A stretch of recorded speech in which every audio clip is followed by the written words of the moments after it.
warahmatullahi wabarakatuh. Masih di pelajaran kebutuhan dasar manusia untuk kelas 12 SMK jurusan Asisten Keperawatan. Materi kali ini masih lanjutan dari materi tentang nyeri. Adapun materi pada kali ini kita akan membahas tentang metode pengelolaan dan asuhan keperawatan nyeri. Jadi di sini sebagai seorang yang akan melaksanakan asuhan keperawatan, kita perlu mengetahui tentang metode pengelolaan nyeri supaya kita dapat memberikan penanganan nyeri yang tepat. Adapun metode pengelolaan nyeri yang pertama adalah secara farmakologis, yaitu dengan cara penanganan nyeri dengan memakai analgesik atau memakai anti rasa sakit, penghilang nyeri yang menyerang klien atau pasien. Yang kedua, dengan metode non-farmakologis. Jadi dengan metode ini diharapkan mampu untuk membantu menghilangkan nyeri, di mana kelebihan metode non-farmakologis ini dalam hal menghilangkan rasa nyeri adalah memiliki risiko yang sangat rendah. Selanjutnya kita akan melihat beberapa metode non-farmakologis yang bisa dipakai untuk menangani nyeri pada pasien. Yang pertama dengan memakai terapi es dan panas. Terapi es atau dingin dan panas ini dipakai sebagai salah satu cara pereda nyeri yang efektif. Di dalam terapi es dan panas, ini bekerja dengan menstimulasi reseptor tidak nyeri atau non-nociceptor dalam reseptor yang sama seperti pada pasien cedera. Terapi es dapat menurunkan prostaglandin yang memperkuat sensitivitas reseptor nyeri dan subkutan lainnya, atau adanya tempat cedera dapat dengan menghambat proses inflamasi. Agar efektif, es harus diletakkan pada tempat yang cedera segera setelah cedera itu terjadi. Perlu juga kita pahami di sini sebagai seorang calon perawat bahwa saat es diletakkan di sekitar lutut segera setelah pembedahan dan selama 4 hari pasca operasi, maka kebutuhan analgesik akan menurun sekitar 50%. Yang kedua, dengan penggunaan panas. Dalam meredakan nyeri menggunakan panas kering dengan lampu pemanas, ini tampak tidak seefektif pemakaian es. Baik terapi panas kering dan lembab kemungkinan akan memberikan analgesia, tetapi penelitian tambahan diperlukan untuk memahami mekanisme kerjanya dan indikasi penggunaan yang sesuai. Baik terapi es maupun panas harus digunakan dengan hati-hati dan dipantau dengan cermat untuk menghindari cedera pada kulit. Selanjutnya adalah stimulasi atau masase kutanus. Stimulasi dan masase kutanus berupa terapi menggosok kulit menggunakan panas dan dingin yang dipusatkan pada punggung dan bahu. Masase tidak secara spesifik menstimulasi reseptor yang sama seperti reseptor nyeri, tetapi dapat mempunyai dampak melalui sistem kontrol descendant. Masase dapat membuat pasien lebih nyaman karena masase membuat relaksasi otot. Selanjutnya adalah stimulasi saraf elektris transkutan. Stimulasi saraf elektris transkutan atau disingkat dengan TENS, prinsip kerjanya memakai unit yang dijalankan oleh baterai dengan elektroda yang dipasang pada kulit untuk menghasilkan sensasi kesemutan, bergetar, atau menegang pada area yang nyeri. TENS telah digunakan baik pada nyeri akut maupun pada nyeri kronik. TENS ini diduga dapat menurunkan nyeri dengan menstimulasi reseptor tidak nyeri dalam area yang sama. Metode selanjutnya adalah distraksi. Distraksi ini diterapkan untuk menurunkan persepsi nyeri dengan menstimulasi sistem kontrol descendant yang mengakibatkan lebih sedikit stimulasi nyeri yang ditransisikan ke otak. Keefektifan distraksi ini tergantung pada kemampuan pasien untuk menerima dan membangkitkan input sensori selain nyeri. Pereda nyeri secara umum akan meningkat dalam hubungan langsung dengan partisipasi aktif individu. Banyaknya modalitas sensori yang dipakai dan minat individu dalam menstimuli. Oleh karena itu, stimuli penglihatan, pendengaran, dan sentuhan mungkin akan efektif dalam menurunkan nyeri dibandingkan dengan stimuli satu indera saja. Selanjutnya adalah teknik relaksasi. Teknik relaksasi otot yang sederhana terdiri atas napas abdomen dengan frekuensi lambat berirama. Pasien dapat memejamkan matanya dan bernapas dengan perlahan dan nyaman. Irama yang konstan dapat dipertahankan dengan menghitung dalam hati dan lambat bersama setiap inhalasi, yaitu hirup 2, 3, dan ekhalasi atau hembuskan 2, 3. Pada saat perawat mengajarkan teknik ini, akan sangat membantu bila menghitung dengan keras bersama pasien pada awalnya. Napas yang lambat berirama juga dapat digunakan sebagai teknik distraksi. Pada umumnya, teknik relaksasi ini juga tindakan pereda nyeri non-invasif lainnya. Mungkin di sini memerlukan latihan sebelum pasien menjadi terampil menggunakannya. Hampir semua orang dengan nyeri kronis akan mendapatkan manfaat dari metode-metode relaksasi. Periode relaksasi yang teratur dapat membantu untuk melawan keletihan dan ketegangan otot yang terjadi dengan nyeri kronis dan yang meningkatkan nyeri. Selanjutnya adalah imajinasi terbimbing. Imajinasi terbimbing dalam pereda nyeri ini memakai imajinasi seseorang dalam suatu cara yang dirancang secara khusus untuk mencapai efek positif tertentu. Sebagai contoh, imajinasi terbimbing untuk relaksasi dan meredakan nyeri ini dapat terdiri atas penggabungan suatu napas berirama lambat dengan suatu bayangan mental relaksasi dan kenyamanan. Dengan kondisi mata terpejam, individu kita instruksikan untuk membayangkan bahwa setiap napas yang diekhalasi secara lambat, ketegangan otot dan ketidaknyamanan ini kita keluarkan, sehingga menyebabkan tubuh menjadi rileks dan nyaman. Setiap kali napas diembuskan, pasien kita instruksikan untuk membayangkan bahwa udara yang diembuskan membawa pergi nyeri dan ketegangan. Pasien biasanya diminta untuk memperhatikan teknik imajinasi terbimbing ini sekitar 5 menit selama 3 kali sehari. Teknis atau metode non-farmakologis berikutnya adalah hipnosis. Hipnosis efektif dipakai untuk pereda nyeri akut dan kronis. Tahapan hipnosis sebagai terapi terdiri atas tahap pra-induksi, induksi, deafening, sugesti terapi, dan alerting atau awakening. Pada dasarnya, hipnosis efektif dipakai sebagai terapi untuk mengurangi nyeri, di mana keefektivitasan hipnosis ini tergantung pada kemudahan hipnotik setiap individu.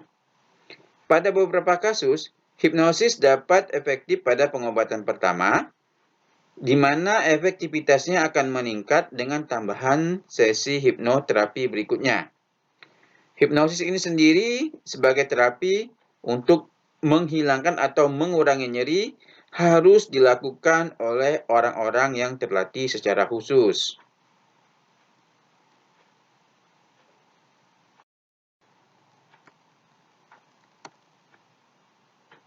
Selanjutnya kita akan bahas tentang asuhan keperawatan atau askup nyeri. Ya, tahap pertama adalah tahap pengkajian. Pada pengkajian nyeri ini dilaksanakan oleh perawat agar supaya lebih memudahkan perawat dalam menentukan atau menetapkan data dasar. Yang kedua, untuk menegakkan diagnosis keperawatan yang tepat. Yang ketiga adalah untuk merencanakan terapi pengobatan yang cocok. Dan yang keempat adalah sebagai langkah memudahkan perawat dalam mengevaluasi respon klien atau pasien terhadap terapi yang diberikan. Jadi tindakan yang harus dilakukan oleh para perawat saat mengkaji pasien selama nyeri akut ini dapat diperjelas sebagai berikut. Ya. Yang pertama itu dilakukan pengkajian mengenai perasaan pasien. Selanjutnya, kita menetapkan respon fisiologis klien terhadap nyeri dan lokasi nyeri. Serta yang terakhir adalah mengkaji tingkat keparahan atau kualitas nyeri. Jadi berkaitan dengan pengkajian nyeri akut, perawat hendaknya berusaha untuk mengurangi kecemasan klien terlebih dahulu sebelum mencoba mengkaji kuantitas persepsi klien terhadap nyeri. Sementara itu, untuk pasien dengan nyeri kronis, pengkajian yang lebih baik adalah dengan memfokuskan pengkajian pada dimensia perilaku, afektif, kognitif, dan mengidentifikasi komponen-komponen tersebut. Apa itu komponen-komponennya? Yang pertama adalah dengan penentuan ada tidaknya nyeri. Pada tahap ini, perawat harus mempercayai ketika pasien melaporkan adanya nyeri, serta perawat mengkaji karakteristik nyeri pada klien atau pasien. Apa itu karakteristik nyeri? Karakteristik nyeri ini yang harus kita kaji adalah pertama adalah faktor pencetus. Jadi faktor pencetus di sini yang dikaji oleh perawat adalah tentang penyebab atau stimulus-stimulus nyeri pada pasien. Dalam hal ini, perawat juga dapat melakukan observasi bagian tubuh yang mengalami cedera. Yang kedua adalah kualitas. Di sini perawat mengkaji tentang kualitas nyeri yang menjadi sesuatu yang subjektif yang diungkapkan oleh klien. Misalnya kalimat tajam, tumpul, berdenyut, berpindah-pindah, seperti tertindih, perih, atau tertusuk. Selanjutnya adalah lokasi. Lokasi di sini maksudnya adalah perawat harus mengkaji tentang lokasi nyeri. Maka di sini perawat harus meminta pasien untuk menunjukkan semua bagian atau daerah yang dirasakan tidak nyaman oleh pasien. Yang keempat kita lihat adalah keparahan. Ya. Jadi keparahan ini nanti kita akan bahas lebih lanjut tentang skala-skala pengukurannya. Ya. Tetapi di sini perawat juga harus mengkaji tentang tingkat keparahan pasien terhadap nyeri yang merupakan karakteristik paling subjektif. Pada pengkajian ini, pasien atau klien diminta untuk menggambarkan nyeri yang dirasakan sebagai nyeri ringan, nyeri sedang, atau nyeri berat. Yang terakhir adalah durasi. Jadi pada durasi ini, perawat harus menanyakan pada pasien untuk menentukan awitan atau durasi dan rangkaian nyeri. Jadi untuk melihat keparahan nyeri, ini ada beberapa skala yang bisa kita pakai untuk mengukur keparahan nyeri tersebut. Yang pertama adalah skala numerik atau numerical rating skala atau disingkat dengan NRS.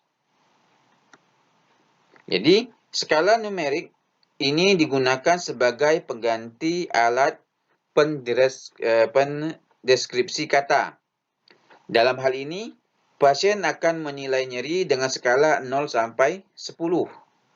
Angka 0 diartikan kondisi pasien tidak merasakan nyeri, dan angka 10 mengindikasikan nyeri yang paling berat yang dirasakan oleh pasien.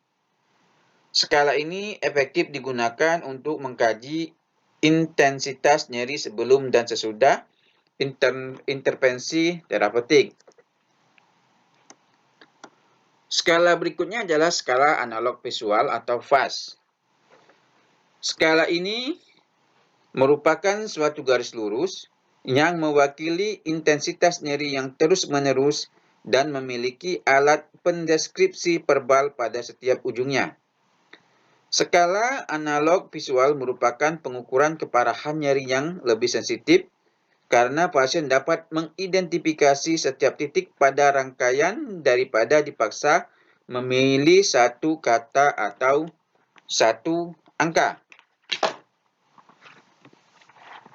Selanjutnya adalah skala deskriptif verbal atau verbal descriptor scale atau disingkat dengan VDS. Adalah merupakan suatu atau salah satu alat ukur tingkat keparahan yang lebih bersifat objektif. Skala ini merupakan sebuah garis yang terdiri atas beberapa kalimat pendeskripsi yang tersusun dalam jarak yang sama panjang garisnya. Kalimat pendeskripsi ini di-ranking dari yang tidak ada nyeri sampai nyeri yang paling hebat. Perawat menunjukkan skala tersebut pada klien dan meminta untuk menunjukkan intensitas nyeri terbaru yang ia rasakan.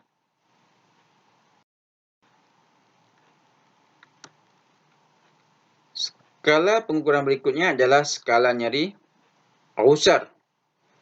Jadi sebenarnya skala nyeri ini dikhususkan untuk mengukur skala intensitas nyeri pada anak-anak. Jadi skala ini terdiri atas dua skala yang terpisah dengan nilai 0 sampai 100 pada sisi sebelah kiri untuk anak-anak yang berusia lebih besar dan skala fotografik 6 gambar pada sisi sebelah kanan yang digunakan untuk atau pada anak-anak yang lebih kecil.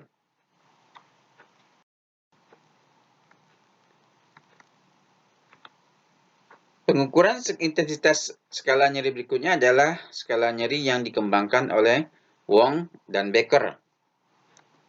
Jadi dia berdasarkan skala dari 0 sampai dengan 10 dengan rentang yang sama besar dengan memakai ilustrasi wajah sehingga terlihat dengan jelas bahwa skala intensitas nyeri pasien tersebut berada pada tingkat yang mana. Yang atas dalam bahasa Inggris dan yang di bawah gambar ini adalah dalam bahasa Indonesia.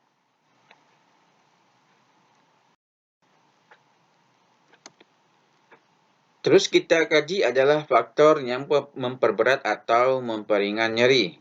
Ya.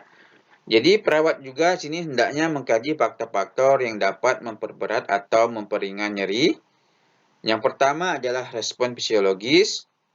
Ya, ini kita lihat berdasarkan stimulus atau stimulasi simpatik berupa nyeri ringan, moderat, dan superficial.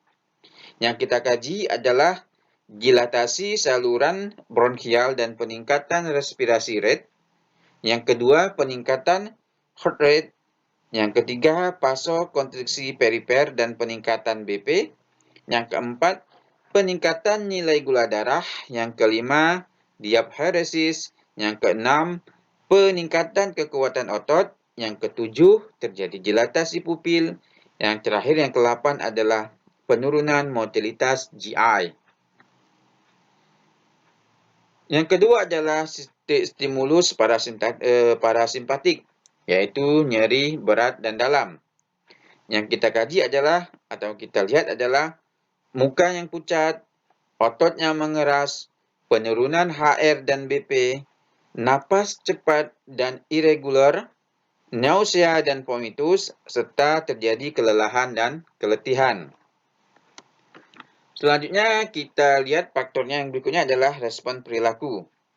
Di sini para perawat hendaknya mengkaji respon perilaku terhadap nyeri yang biasa ditunjukkan oleh pasien, antara lain mengubah posisi tubuh, mengusap bagian sakit, menopang bagian yang nyeri yang terasa sakit, menggeretakkan gigi, menunjukkan ekspresi wajah yang meringis, mengerutkan alis, ekspresi verbal dengan cara menangis, mengerang, mengaduh, menjerit, atau meraung.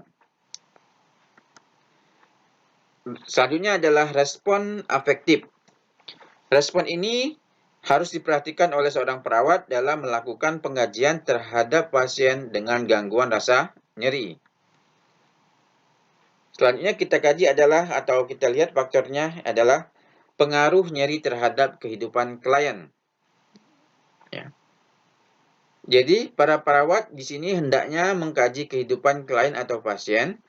Tujuannya adalah untuk mengetahui sejauh mana kemampuan klien dalam berpartisipasi terhadap kegiatan-kegiatan sehari-hari, sehingga perawat juga mengetahui sejauh mana dia dapat membantu program aktivitas pasien.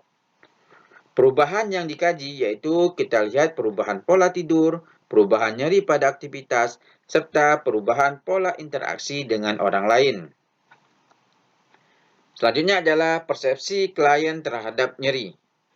Yang kita kaji adalah mengenai persepsi klien terhadap nyeri, yaitu kapan atau ia mengalami dengan proses penyakit atau hal lainnya dalam dirinya dan lingkungannya.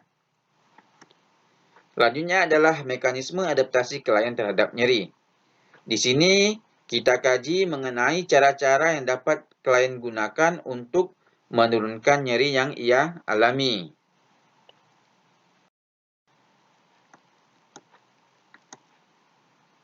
Selanjutnya kita buat diagnosis, ya. Jadi pada langkah diagnosis ini, perawat berusaha memahami tentang keberadaan nyeri pada klien yang dapat mencetuskan masalah keperawatan yang lainnya. Penegakan diagnosis perawatan yang akurat ini dapat dilaksanakan apabila data dan analisis pengkajian ini dilakukan dengan cermat dan akurat.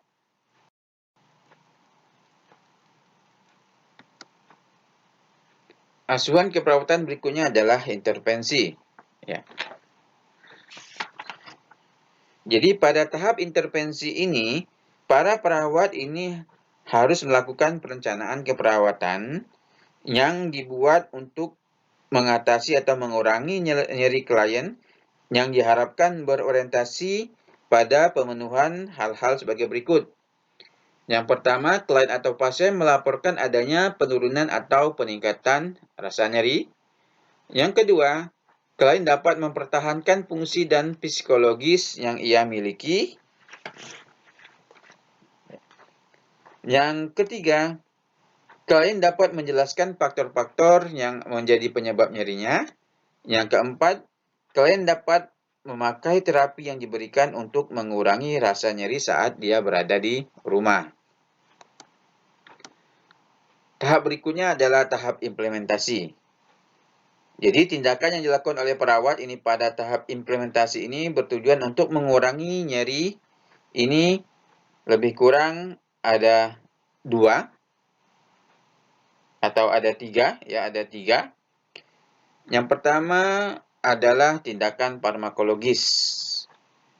Jadi tindakan farmakologis dalam penanganan nyeri ini berusaha untuk mengkombinasikan penggunaan obat-obatan analgesik dan obat-obatan adjuvan yang efektif untuk mengontrol nyeri klien. Selanjutnya, tindakan non-invasif. Jadi tindakan pengontrolan nyeri non-invasif ini digunakan untuk mendukung terapi farmakologi yang sudah diberikan. Adapun jenis-jenis tindakan non-invasif ini adalah sebagai berikut. Yang pertama, yaitu dibentuknya hubungan terapeutik antara perawat dan klien. Yang kedua, adanya bimbingan antisipasi. Yang ketiga, relaksasi. Yang keempat, imajinasi terbimbing. Yang kelima, distraksi. Yang keenam, akupuntur. Yang ketujuh, biofeedback. Yang ke-8, stimulasi kutaneus. Yang ke-9, akupresur. Dan yang ke-10 adalah psikoterapi. Selanjutnya adalah tindakan invasif atau pembedahan. Tindakan invasif khusus pembedahan ini adalah tindakan sebagai upaya untuk membebaskan nyeri, seperti dilaksanakan tindakan perilaku kognitif, fisik maupun terapi farmakologis. Tindakan ini dilakukan apabila tindakan-tindakan non-invasif tidak dapat membebaskan nyeri.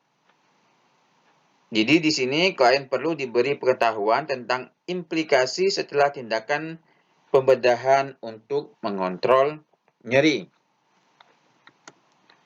Tahap terakhir dari asuhan keperawatannya adalah evaluasi, di mana tahap akhir asuhan keperawatan penanganan nyeri ini pada dasarnya dilakukan terhadap pasien dengan masalah nyeri ini dilakukan dengan menilai kemampuan dalam merespon rangsangan nyeri, diantaranya klien atau pasien melaporkan adanya penurunan rasa nyeri, mampu mempertahankan fungsi fisik dan psikologis yang ia miliki, serta mampu menggunakan terapi yang diberikan untuk mengurangi rangsangan nyeri. Nah, materinya selesai sampai di sini. Terima kasih atas perhatiannya. Assalamualaikum warahmatullahi wabarakatuh.